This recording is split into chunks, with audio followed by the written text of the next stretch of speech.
The 7 most dangerous experiments ever conducted on humans. Let's start with the experiments that were merely deeply unethical and work our way towards the ones that should have ended several careers, several governments, and possibly Western civilization. Number 7. The Monster Study, 1939. In 1939, a speech pathologist at the University of Iowa named Wendell Johnson had a theory. He believed that stuttering was not a biological condition, but a learned behavior, something that could be triggered in any child simply by telling them they stuttered. So naturally, the next logical step was to test this theory on orphans. Johnson and his graduate student, Mary Tudor, took 22 orphaned children and divided them into 2 groups.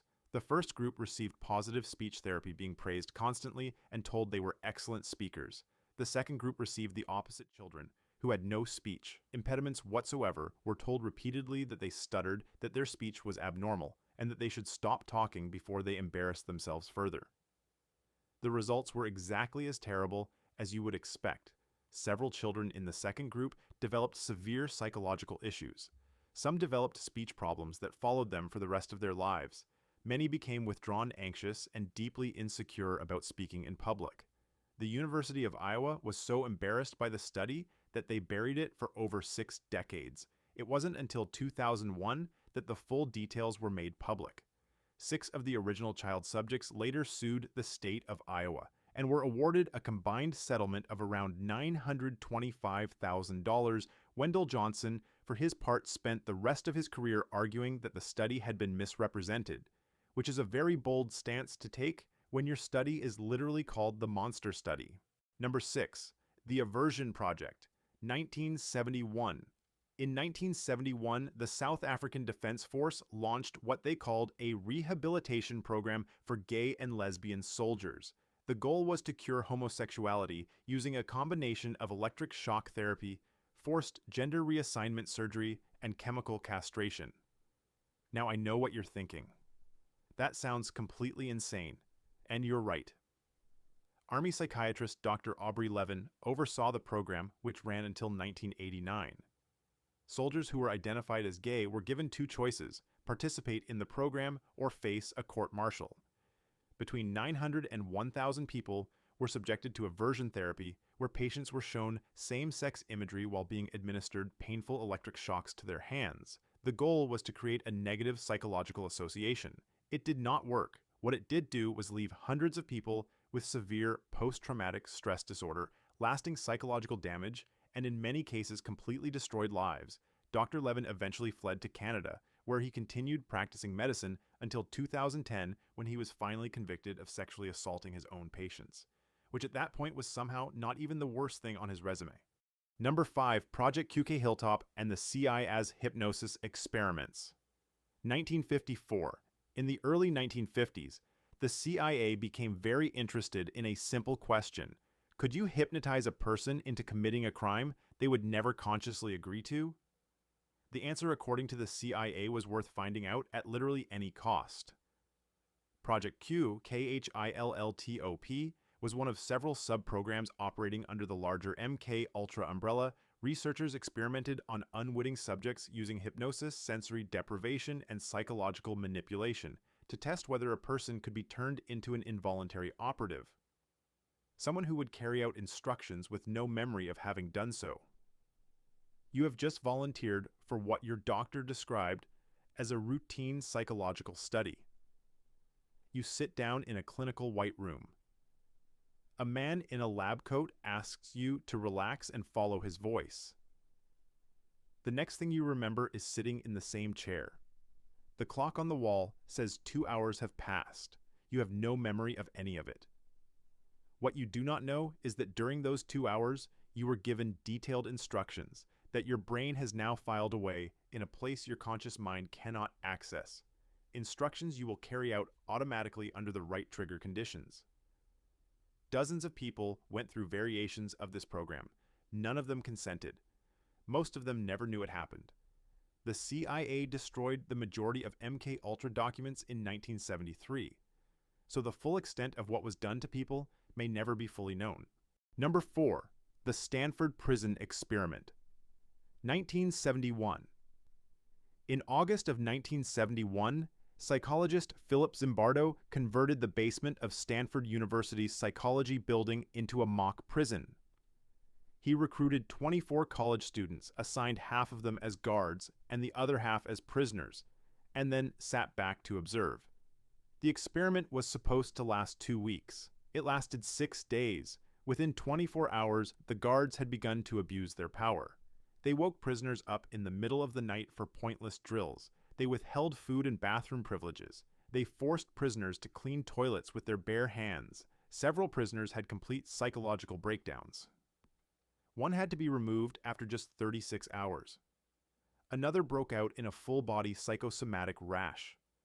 Zimbardo himself became so absorbed in his role as prison superintendent that he had to be told by an outside observer that what he was watching was not normal and that he needed to stop the experiment immediately. The study became one of the most famous psychological experiments in history. It is also one of the most criticized, with many researchers arguing that the guards were coached to behave aggressively and that the results were essentially manufactured, which somehow makes it worse, because it means someone sat down and deliberately designed a situation engineered to psychologically destroy college students for science. Number 3. Unit 731, 1937. If the previous entries made you uncomfortable, I would like to formally apologize for what comes next. During the Second Sino-Japanese War, the Imperial Japanese Army established a covert biological and chemical warfare research unit in Manchuria, China. It was called Unit 731. What happened inside Unit 731 is difficult to describe in terms that feel adequate to the reality. Prisoners, primarily Chinese civilians and Allied POWs, were subjected to experiments that included live vivisection without anesthesia, deliberate infection with plague cholera and anthrax, frostbite experiments where limbs were frozen and thawed repeatedly to study tissue damage, and pressure chamber experiments designed to find the point at which the human body would simply give out. Somewhere between 3,000 and 12,000 people died inside Unit 731. The unit's commander, General Shiro Ishii, was never prosecuted. In exchange for handing over all of Unit 731's research data, the United States government granted him and his entire team full immunity from war crimes prosecution. The research data was considered too valuable to waste on something as inconvenient as justice. General Ishii lived quietly in Japan until 1959. He died of throat cancer at the age of 67, in his bed at home. Number 2. The Tuskegee Syphilis Study, 1932. In 1932, the United States Public Health Service launched a study in Macon County, Alabama. The stated goal was to observe the natural progression of untreated syphilis in black men. 399 men with syphilis and 201 without were enrolled in the study. They were told they were being treated for bad blood, a local term used to describe a variety of ailments. They were not told they had syphilis. They were not told the study was observational only, and they were never given treatment. In 1947, penicillin became the standard cure for syphilis. The men in the study were not given it. The study continued for 40 years. It only ended in 1972 when a whistleblower leaked the details to the press, and the resulting public outrage forced the government to shut it down. By that point, 28 men had died directly from syphilis, 100 had died from related complications, 40 wives had been infected, and 19 children had been born with congenital syphilis. In 1997, President Clinton formally apologized on behalf of the United States government to the surviving participants. There were only 8 of them left. Number 1. MK Ultra, 1953. MK Ultra was a top-secret CIA program that ran from 1953 to 1973 and was designed to develop mind control techniques that could be used during the Cold War. It encompassed 150 separate research projects, involved at least 80 institutions, including universities, hospitals, prisons, and pharmaceutical companies, and was conducted almost entirely on people who had no idea they were part of an experiment. The program's most infamous tool was LSD. CIA operatives dosed subjects, including mental patients, prisoners, drug addicts, and average people, with large quantities of LSD to study its effects on the mind. Some subjects were dosed repeatedly for months. Some were placed in sensory deprivation chambers while under the influence. Some were subjected to electroconvulsive therapy immediately after dosing. One of the program's most well-known victims was Frank Olson, a government scientist who was secretly dosed with LSD in 1953. 9 days later, he fell from a 13th floor window in New York City. His death was ruled a suicide. In 1994, his body was exhumed, and a forensic examination found evidence suggesting he had been knocked unconscious before going through the window. No one was ever charged. The program director, Sidney Gottlieb, retired in 1973, the same year he ordered the destruction of all MK Ultra files. A small number of documents survived only because they had been misfiled in a financial records building and were later discovered through a Freedom of Information Act request. So everything you just learned about MK Ultra, everything that has ever been reported or documented or investigated, represents only the records they forgot to destroy, which means the actual program was almost certainly worse.